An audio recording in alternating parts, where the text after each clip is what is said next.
بسم اللہ الرحمن الرحیم۔ ناظرین، کولیسٹرول سے ٹانگوں کو نقصان پہنچنے کی 10 علامات۔ کولیسٹرول ایک کیمیائی مادہ ہے جو کہ مومی چکنائی یعنی ویکس ہوتی ہے۔ یہ کیمیائی مادہ 80% ہمارے جسم میں تیار ہوتا ہے اور 20% غذا سے حاصل ہوتا ہے۔ جب بھی کولیسٹرول کا نام لیا جاتا ہے تو ہمارے ذہن میں یہ خیال آتا ہے کہ ہمارے دل کا دشمن ہے اور دل کے دورے کا باعث بنتا ہے، لیکن یہ جاننا بھی ضروری ہے کہ دل کے دورے کے ساتھ ساتھ یہ ہمارے دیگر اعضاء کو بھی متاثر کرتا ہے، جن میں ہمارے پیر بھی شامل ہیں۔ کولیسٹرول 2 طرح کا ہوتا ہے، LDL اور HDL۔ اگر آپ کا کولیسٹرول بھی بڑھ گیا ہے تو آپ کی ٹانگوں کو بھی نقصان پہنچ سکتا ہے، لہٰذا چند علامات پر نظر رکھیں تاکہ فوری طور پر ڈاکٹر سے رجوع کیا جا سکے۔ نمبر 1، ناظرین، ٹانگوں پر سوجن آنا۔ کولیسٹرول جب دل کی شریانوں کو تنگ کرتا ہے تو پہلی فرصت میں ٹانگوں پر سوجن آ جاتی ہے، پنڈلیوں اور رانوں پر بھی سوجن آ جاتی ہے، ہاتھ سے دبانے پر گڑھا معلوم ہوتا ہے، اور جب سوجن بڑھ جاتی ہے تو ٹانگوں پر خشکی آ جاتی ہے اور جلد حساس ہو جاتی ہے۔ نمبر 2، رات میں ٹانگوں میں اینٹھن آنا۔ اکثر نوجوان افراد رات میں پیروں میں ایندھن آنے کی شکایات کرتے ہیں، لیکن جن لوگوں کا کولیسٹرول بڑھ جاتا ہے ان کی پنڈلیوں میں ایندھن زیادہ ہوتی ہے اور پیر لٹکا کر چونکہ خون کا بہاؤ نیچے کی طرف آتا ہے تو ایندھن کی کمی آ جاتی ہے۔ نمبر 3، ناظرین، کمزوری محسوس ہونا۔ صرف کیلشیم کی کمی سے ہی پیروں میں کپکپاہٹ نہیں ہوتی، بلکہ کولیسٹرول کی زیادتی کی وجہ سے بھی ٹانگوں میں کمزوری محسوس ہوتی ہے، چلنا پھرنا محال ہو جاتا ہے۔ کچھ ایسے مریض بھی پائے جاتے ہیں جن کو کولیسٹرول اتنا متاثر کرتا ہے کہ ان کا چلنا پھرنا ختم ہو جاتا ہے یا وہ سہارے سے ہی چلنے کے قابل رہ جاتے ہیں۔ نمبر 4، زخم کا نہ بھرنا۔ ذیابیطیز کی طرح کولیسٹرول کے مریضوں کے پیروں میں ہونے والے زخم بھی نہیں بھر پاتے، لیکن جس طرح ذیابیطیز کے مریضوں کے پیروں کے زخم تکلیف نہیں دیتے، لیکن کولیسٹرول کے مریضوں کو زخموں میں کافی تکلیف رہتی ہے۔ یہ زخم کبھی سرخ اور کبھی کالے رنگ کے ہوتے ہیں۔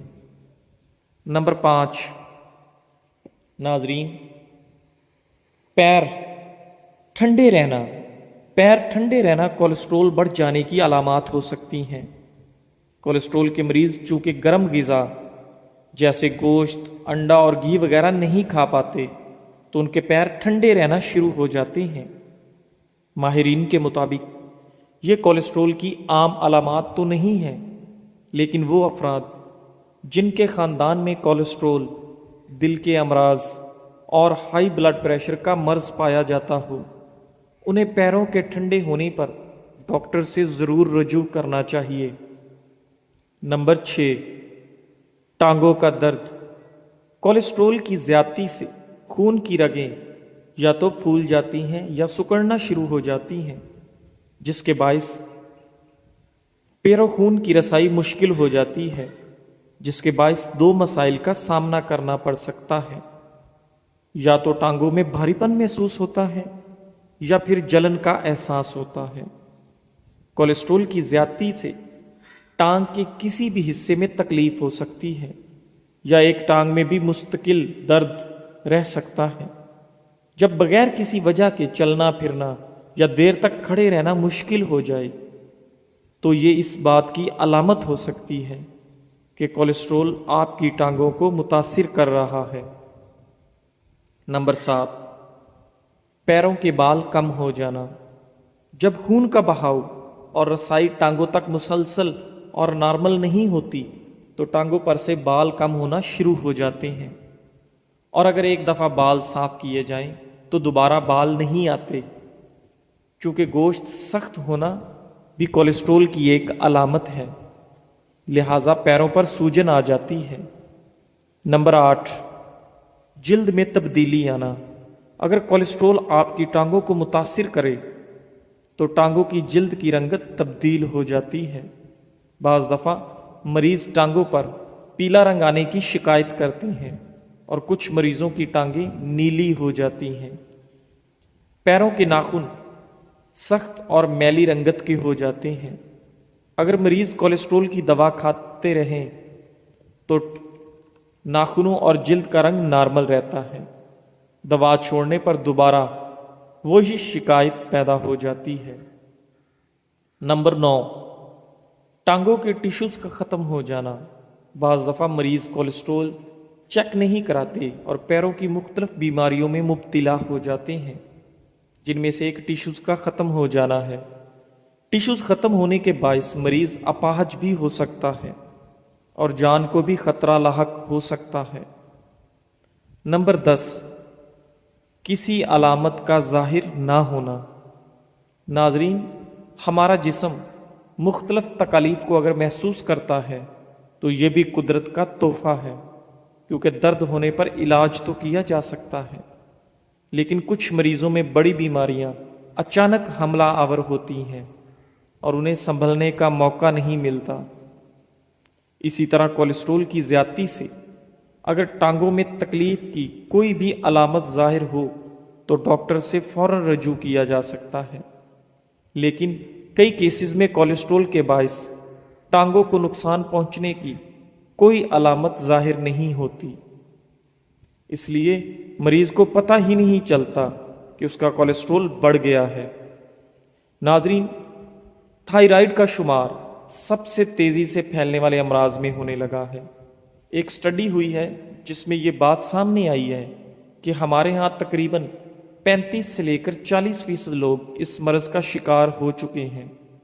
ان میں 65% خواتین اور 35% مرد حضرات شامل ہیں، لیکن سب سے خطرناک بات یہ کہ 70% لوگ جنہیں یہ مرض لاحق ہے انہیں پتہ ہی نہیں کہ وہ تھائرائیڈ کے مرض کا شکار بن چکے ہیں۔ بہت سے لوگ سکن، بالوں، وزن، برین، ہاضمے اور جگر کو لاحق ہونے والے مسائل کا حل ڈھونڈتے رہتے ہیں، لیکن انہیں یہ حل نہیں ملتا کیونکہ انہیں یہ تمام مسائل تھائرائیڈ کی وجہ سے لاحق ہوئے ہوتے ہیں۔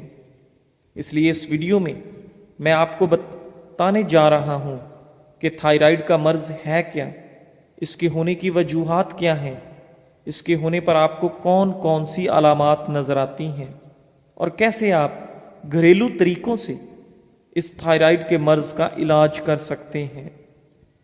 یہ باتیں آپ کو بہت آسان الفاظ میں بتائی جائیں گی کہ ہر ایک کو آسانی سے سمجھ میں آ جائیں۔ تھائرائیڈ ہوتا کیا ہے؟ تھائرائیڈ ایک بٹر فلی شیپ کا گلینڈ ہوتا ہے جو کہ ہمارے گلے کے نیچے والے حصے میں واقع ہوتا ہے۔ یہ گلینڈ ہارمونز کو ریلیز کرتا ہے۔ ان ہارمونز کو سادہ الفاظ میں تھائرائیڈ ہارمونز کہا جاتا ہے، جو کہ ہماری باڈی میں بہت سے ضروری کام سر انجام دیتے ہیں۔ یہ کتنے اہم کام سر انجام دیتے ہیں اس کا اندازہ اب آپ اس چیز سے لگا سکتے ہیں کہ ہمارے جسم میں جتنے بھی سیلز موجود ہوتے ہیں ان تمام سیلز میں ہی تھائرائیڈ ریسٹ ریسیپٹرز موجود ہوتے ہیں، جبکہ دوسرا اور کوئی ایسا ہارمون موجود نہیں ہے۔ تھائرائیڈ کی دو کنڈیشن ہوتی ہیں۔ پہلی ہے ہائپر تھائرائیڈ، جسے ہائپر تھائرائیڈزم بھی کہا جاتا ہے۔ اس کنڈیشن میں تھائرائیڈ گلینڈ جسم کی ضرورت سے زیادہ ہارمونز کو پروڈیوس کر رہا ہوتا ہے، جبکہ دوسری ہوتی ہے ہائپو تھائرائیڈ، جسے ہائپو تھائرائیڈزم بھی کہا جاتا ہے۔ اس کنڈیشن میں تھائرائیڈ گلینڈ کی ضرورت سے کم ہارمونز کو پروڈیوس کر رہا ہوتا ہے۔ نہ صرف ہمارے ہاں بلکہ پوری دنیا میں زیادہ تر لوگ ہائپر تھائرائیڈزم کا شکار ہوتے ہیں، یعنی ان کا تھائرائیڈ گلینڈ ان کی باڈی کی ضرورت سے کم ہارمونز کو ریلیز کر رہا ہوتا ہے۔ اس لیے عام طور پر جب بھی تھائرائیڈ کا مرض بولا جاتا ہے تو اس سے لوگوں کو مراد یہی ہوتی ہے کہ انہیں ہائپو تھائرائیڈزم کا مرض ہے۔ تھائرائیڈ کا مرض ہوتا کیوں ہے اور اس کے ہونے کی وجوہات کیا ہوتی ہیں؟ اس مرض کے ہونے کی دو وجوہات ہوتی ہیں۔ پہلی ہوتی ہے آٹو امیون ڈیزیزز، یہ ڈیزیزز کے بارے میں سبھی جانتے ہیں۔ یہ ہماری باڈی کا ایک ایسا سسٹم ہوتا ہے جو کہ ہمیں بیماریوں اور انفیکشن سے بچاتا ہے اور ہماری باڈی میں داخل ہونے والے وائرسز اور جراثیم کا خاتمہ کرتا ہے۔ لیکن کبھی کبھی امیون سسٹم باڈی کے سیلز کو ہی ڈسٹروائے کرنے لگتا ہے اور اسی کنڈیشن کو آٹو امیون ڈیزیزز کہتے ہیں۔ یورپ اور امریکہ کے زیادہ تر لوگ تھائرائیڈ کے مرض کا شکار آٹو امیون ڈیزیزز کی وجہ سے ہوتے ہیں، جبکہ اس مرض کے ہونے کی دوسری وجہ جسم میں ہونے والی آیوڈین کی کمی رہتی ہے۔ ہمارے ہاں زیادہ تر لوگوں کو یہ مرض جسم میں ہونے والی آیوڈین کی کمی کی وجہ سے ہوتا ہے۔ تھائرائیڈ ہارمونز ہماری باڈی میں بہت سارے فنکشنز کو کنٹرول کرتے ہیں۔ ان میں میٹابولزم کو ریگولیٹ کرنا، یہی وجہ رہتی ہے کہ اگر ہم ہائپر تھائرائڈزم کا شکار ہوتے ہیں تو ہم موٹاپے کا شکار ہو جاتے ہیں، لیکن اگر ہم ہائپر تھائرائڈزم کے شکار ہوتے ہیں تو ہمارا وزن بہت کم ہو جاتا ہے اور وزن کو بڑھانا مشکل ہو جاتا ہے۔ اسی طرح گروتھ اینڈ ڈیولپمنٹ یہی وجہ رہتی ہے کہ جو بچے تھائرائیڈ کے مرض کا شکار ہوتے ہیں ان کا قد نہیں بڑھ رہا ہوتا۔ اور اسی طرح گرین ڈیولپمنٹ ٹیمپریچر کو سٹیبل رکھنا، نروس سسٹم، ہارٹ ریٹ، سانس کا نظام، مردوں اور خواتین کا بانجھ پن، خواتین کے ماہواری، جوڑوں کا ٹھیک سے کام کرنا، ہمارا ہاضمنگ نظام اور مسلز کو ٹون رکھنا۔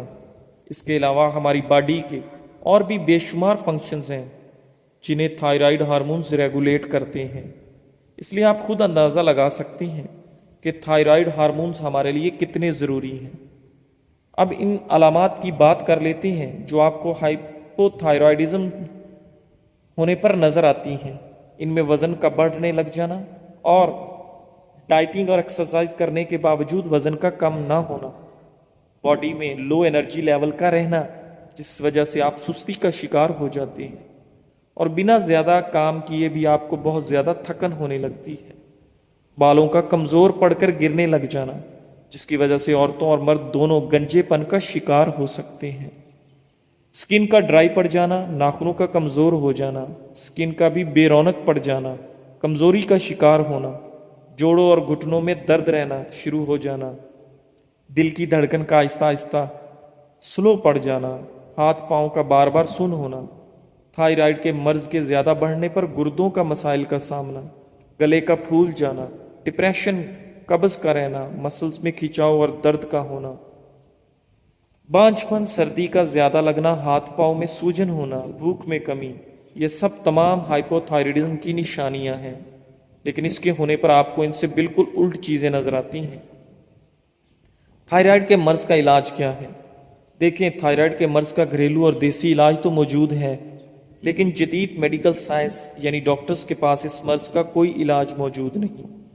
اگر آپ ڈاکٹرز کے پاس جاتے ہیں تو آپ کو ہی کہیں گے کہ اب آپ کو پوری زندگی روزانہ لیوو تھائریکسن نام کی ٹیبلٹ استعمال کرنی پڑے گی، لیکن آپ اپنی لائف سٹائل میں کچھ چینجز لا کر تھائرائیڈ کے مرض کو آسانی سے کنٹرول میں لا سکتے ہیں۔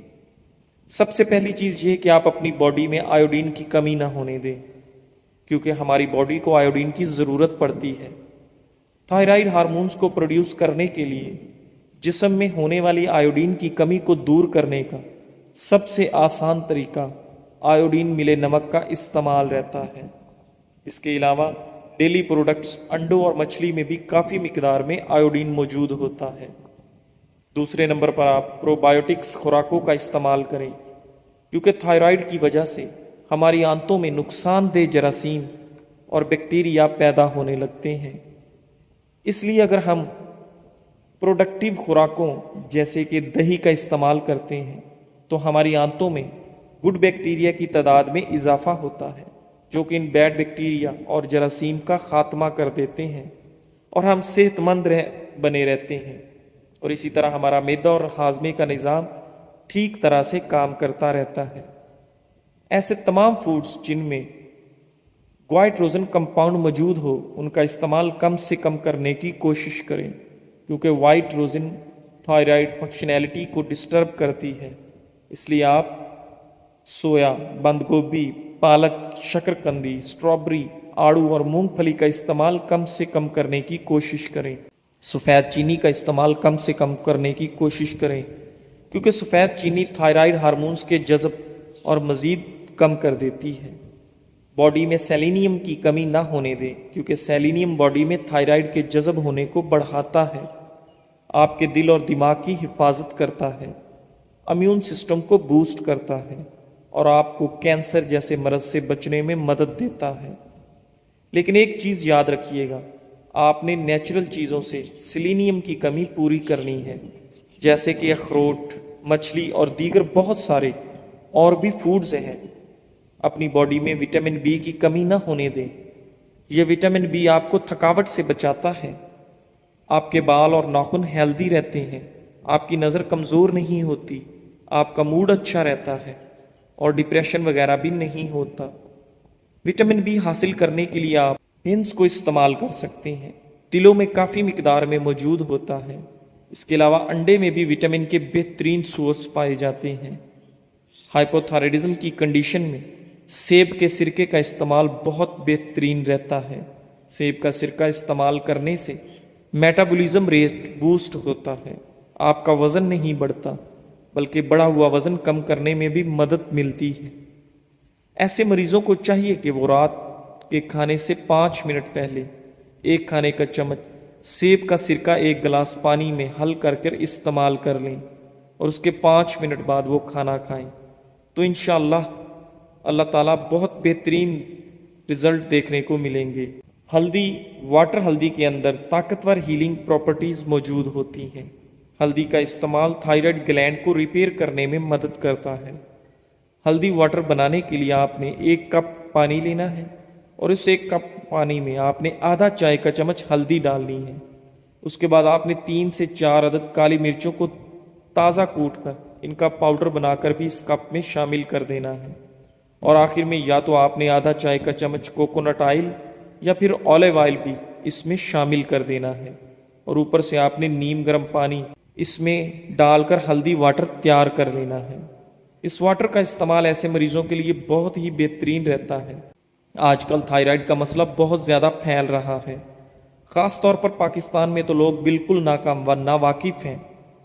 اگر ہماری خوراک میں آیوڈین کی کمی ہو جائے تو گلینڈ سوج جاتا ہے، یعنی ویلنگ ہو جاتی ہے، اور جو ہارمونز یہ بناتا ہے ظاہر ہے وہ بھی ڈسٹرب ہونا شروع ہو جاتے ہیں۔ اب ہوتا کیا ہے، جسم میں تھکاوٹ ہوتی ہے، بال گرنے لگتے ہیں، وزن اچانک کم یا زیادہ ہو جاتا ہے، آنکھیں سوجنے لگتی ہیں، موڈ کبھی خراب تو کبھی بالکل ٹھیک ہو جاتا ہے، یہاں تک کہ ڈپریشن اور بانجھپن کا مسئلہ بھی پیدا ہونے لگ جاتا ہے۔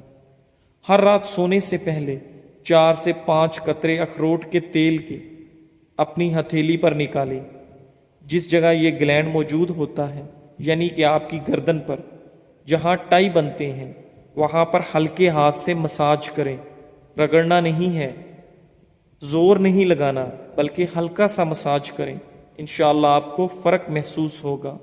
جزاک اللہ۔